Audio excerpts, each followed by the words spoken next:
Shot clock is turned off. Merrill, three-pointer, in and out. That one halfway down. We go to overtime. What a wild finish. All right, welcome back to First Take. Time for a quick take, and Brian Windhorst joins us now. Wendy, Merrill's shot, if it was good. Did you hear that? So the double bang is famous. It's 10 years old, the double bang, the Steph Curry shot from Mike Green. This was the half bang. And I think, Dog, we all know That's right. Nobody likes a half bang. No, we don't.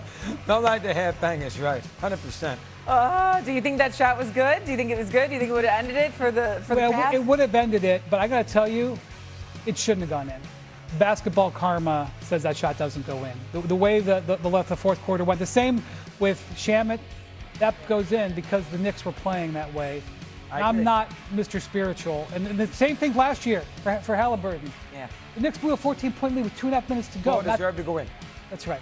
And so this shouldn't have gone in. And by the way, when it didn't, cooked. The Cavs were cooked at that point. Yeah. Okay, let's build off that, guys, and let's talk a little bit more about yesterday's comeback win. After watching what happened yesterday and the way they did not look good in the first three quarters and then the way they were able to come back in the fourth and overtime, are you more confident in the Knicks' title chances or less? Stephen A., more confident or less after last night? In the Knicks? Yes. To get to the finals or to win it all? Let's just say get to the finals. Well, they're going to get to the finals, so say win it all. Win it all. They're getting to the finals. Okay, they're not. They're going. The New York Knicks, Madison Square Garden is going to host a couple of NBA Finals games next month, without question. Knicks going to the finals. Win it all. Yes. We got to pump the brakes. We got to pump the brakes. OKC and San Antonio just appear to be next level. Is it impossible for the New York Knicks to beat either one of those teams? No, but it's highly unlikely. You almost need pretty much close to perfection from the New York Knicks for them to have a chance to beat either of those teams in the Western Conference. I'm not a Dallas Cowboy fan. I'm not delusional. You understand? I make sense. All right. I'm not delusional at all. I'm gonna hold on to the fact that the New York Knicks, what I said at the beginning of the year, they're going to the NBA Finals.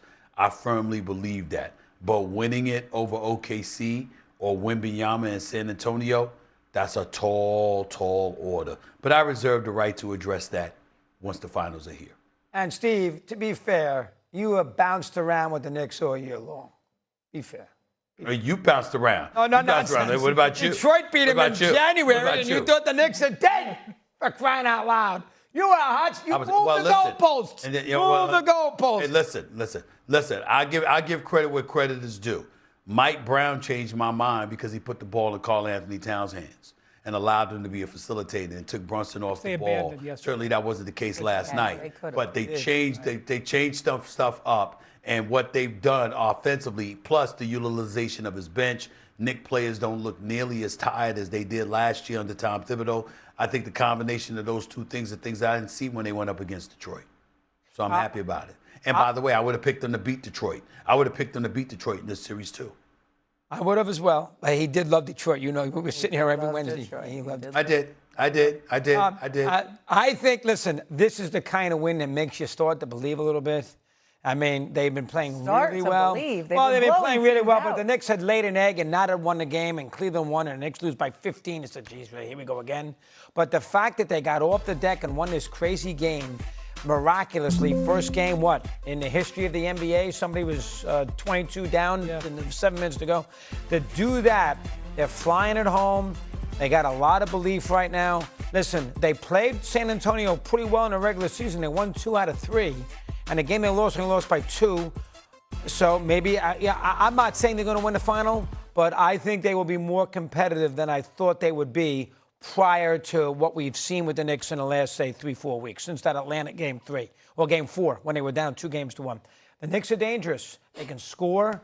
They can play pretty good defense. They've played 10 guys last night. Brunson will make a big shot. Oh, and Obi didn't do anything, and they still won the game. This is a dangerous team. I don't think they win the NBA championship, but I now think that final will be very, very competitive, and I wouldn't have said that a long time ago. Wendy, you weren't here last hour, but everyone thinks now this series is a wrap. Where are you? Where are you with this whole thing? No, of course not. We never overreact to game one of a series. Okay. Come on, we know this. But yes, I am more confident in the Knicks' title chances. You know, when you talk about 1994, you know, people of a certain age, you say 1994 and they get this look in their eye. The players still sit courtside at every game. Mm-hmm. Starks, by the way, is coming on the court last night. Starks and Marbury are aiding the Knicks on defense last night. They're on the court. Get them off the court. All right, it's another thing. Put that in your little thing here. Yes, your little thing. This is the fourth time in the Jalen Brunson era that the Knicks have come back from 20 down to win a playoff game. Wow, really? Fourth time? You remember last year those two games? Oh, the Celtics.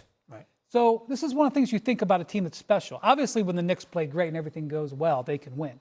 They're 2 of 19 on threes through like 2.5 quarters of this game. That's a loss, right?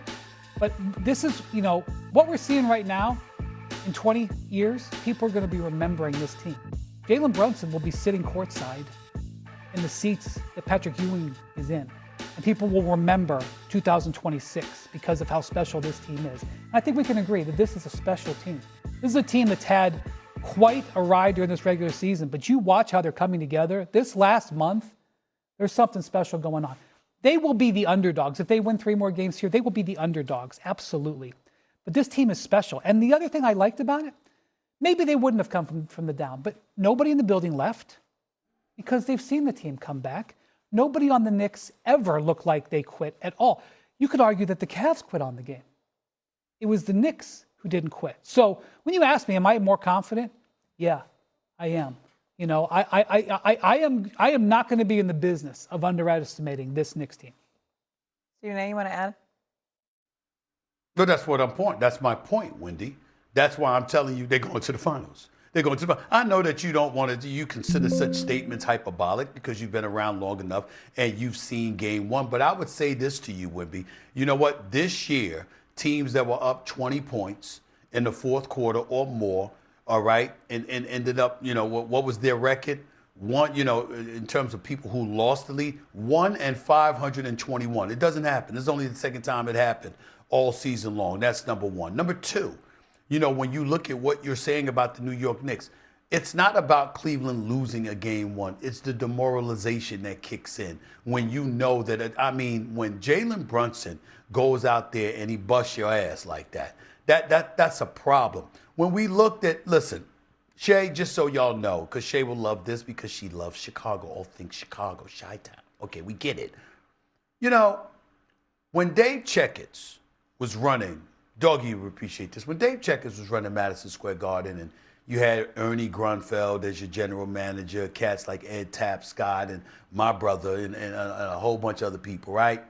One of the things that we loved and appreciated about them is that they lied really, really good. What I mean by that is they really had us believing they're going to knock off Michael Jordan. They're going to knock off Michael Jordan. And I remember, you know, when they had Jordan down 2-0 in 93 and stuff like that, like, we going to get him. We got him now. And then these damn people started talking about Michael Jordan gambling in Atlantic City. And I'm sitting there like, no, and I'm screaming, no, stop, because I knew. 54 in game 4. Listen, don't wake up, Superman. Don't do it. You understand? And they nudged and they irritated him. And then he didn't want to talk to the media and all this other stuff. And I knew the people who were going to suffer most was going to be the Knicks. And he was going to take it all out on them. And sure enough, he did. There's this aura, this belief, like, yo, it's just that dude right there. That's what Brunson did to Harden and the Cavaliers last night. He just said, he just let them know, I'm here. And there's nothing